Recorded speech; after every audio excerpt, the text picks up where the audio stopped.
Now, Knights of the Blind, the third in a series of Centennial videos.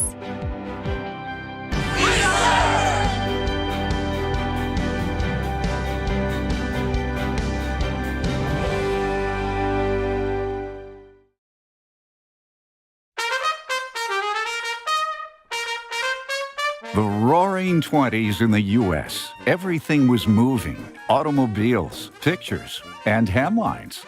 The stock market was booming. But for people who were blind, it was a time of struggle. Many viewed people who were blind as incapable of being educated, supporting themselves, or living independently. So they were kept home, closed off from the world. There were some residential schools and a few public school programs in the U.S. for blind children. Lions recognized the need to help and began their journey to become Knights of the Blind. Lions' mission to serve the blind began shortly after their founding in 1917. They created jobs making brooms and checked students' eyesight in school. In 1922, Lions in Cincinnati, Ohio, asked local schools what children who were blind needed most. Imagine you had gone through your youth with nothing but school books to read. For more than 40 years, Lions partnered with Clovernook Home for the Blind to produce the International Lions Juvenile Braille Monthly. It was filled with stories, games, and puzzles. Lions reported that it was the first Braille magazine for children. All of us appreciate the magazine you send each month. It would be nice if we could talk to the Lions Club and tell them how much we like the magazine. Lions encourage clubs around the U.S. and Canada to provide it for free. Visually impaired students from Clovernook typed, printed, and bound the pages. We are sure that no club has ever done anything more worthwhile. In 1925, 7,500 Lions gathered at Cedar Point in Sandusky, Ohio for their annual convention. Helen Keller, accompanied by her teacher, Ann Sullivan, spoke to Lions. I appeal to you, Lions. You who have your sight, your hearing. You who are strong and brave and kind. Will you not constitute yourselves Knights of the Blind in my crusade against darkness? This became a rallying cry and energized Lions to do more on behalf of people who are blind and visually impaired. Delegates unanimously voted to make Helen and Ann honorary Lions, the first women to receive this honor. Houston Lion J.W. James, who owned a furniture business, was inspired to start employing women who were blind to make lampshades.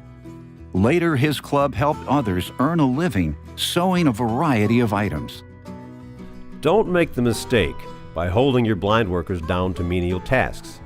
Their fingers are capable of the most delicate work, which ought to command a higher price than what the blind usually do.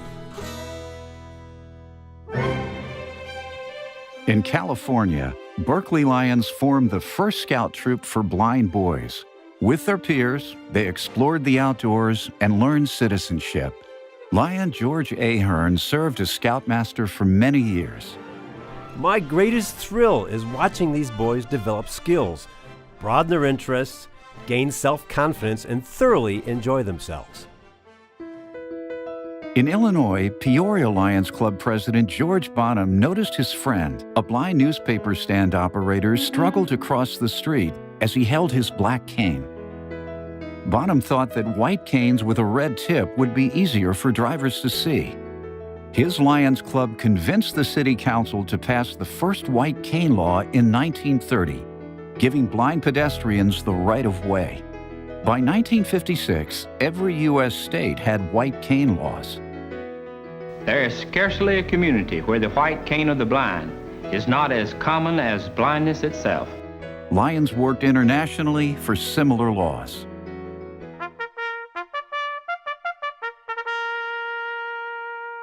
The Boston and Manchester Lions Clubs partnered with Perkins Institute for the Blind to start Camp Allen in 1931.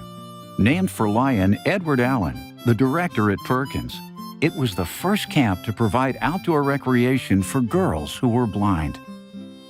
It led to Lions establishing similar camps throughout the world.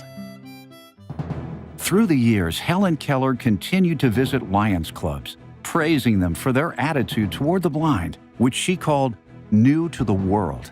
Lions are trying to help the blind as they would help one of their number who had met with a misfortune, and not as people different from everyone else. In Michigan, the Detroit Uptown Lions launched a guide dog program in 1939 to help one of their own. When Glenn Wheeler couldn't get into a program, his fellow Lions created one with just $400 and a hatful of ideas. Known as Leader Dogs for the Blind, this program has helped thousands gain newfound freedom and independence. With verbal commands and hand gestures, she directs Sherry to their destination. That's still true today. Pauline Ulrich has had Leader Dogs for 52 years. It's given me the opportunity to basically go anywhere I want to go.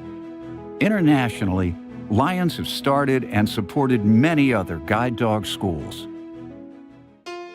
In 1945, Lions opened the nation's second eye bank in Buffalo, New York. A donor eye was used with a clear cornea. It was like putting a clear window where a frosted window was before. I'll never forget the very first day the doctor took the bandage off. It was the most beautiful sight there was. Lions opened eye banks in many nations to help millions see again through corneal transplants. You can't put a price on sight, especially to a little fella as small as he is that never has seen anything. Across the U.S., Lions provided pocket braille writers, known as the blind man's fountain pen. Lions have also collected, recycled, and distributed millions of eyeglasses to people around the world through the Lions Eyeglass Recycling Program and Eyeglass Recycling Centers. Lions' work as Knights of the Blind and friendship with Helen Keller continued to grow. Lions awarded her the International Gold Medal in 1951. 2 years later, Helen spoke of her travels at the Lions International Convention in Chicago. I had known that the Lions of the United States had chosen, as their basic activity, work for the blind, but I had not realized they had leaped over the wall of different languages to unite in their services to the captives of the dark.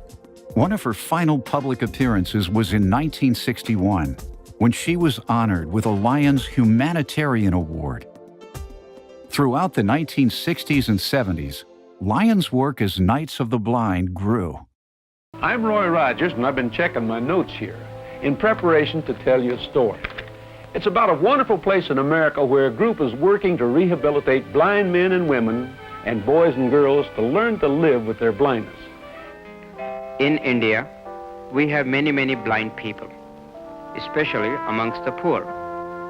The real tragedy is that so much of that blindness can be prevented. In 1990, Lions Clubs International Foundation launched the Sight First program, taking Lions service to new levels. Major cataract campaigns help millions regain their sight. Sight First also helps eliminate sight-robbing diseases, such as river blindness and trachoma. The most gratifying part of it is what we do in partnership with Lions International. I have a feeling, standing here before you, of gratitude for what Lions do throughout the world. Sight First continues to establish comprehensive eye care systems. It's also increasing low vision services and educational opportunities for those who are blind. Y. Though much has been accomplished, Lions remain steadfast in their commitment to serve as Knights of the Blind. They will not rest until everyone has a chance to live life to the fullest. Someday, you will look over the fields of your endeavors. If I am still alive, I shall say, "Well done, good and faithful Knights of the Blind." And you will say with equal joy, "We have received as richly as we have given."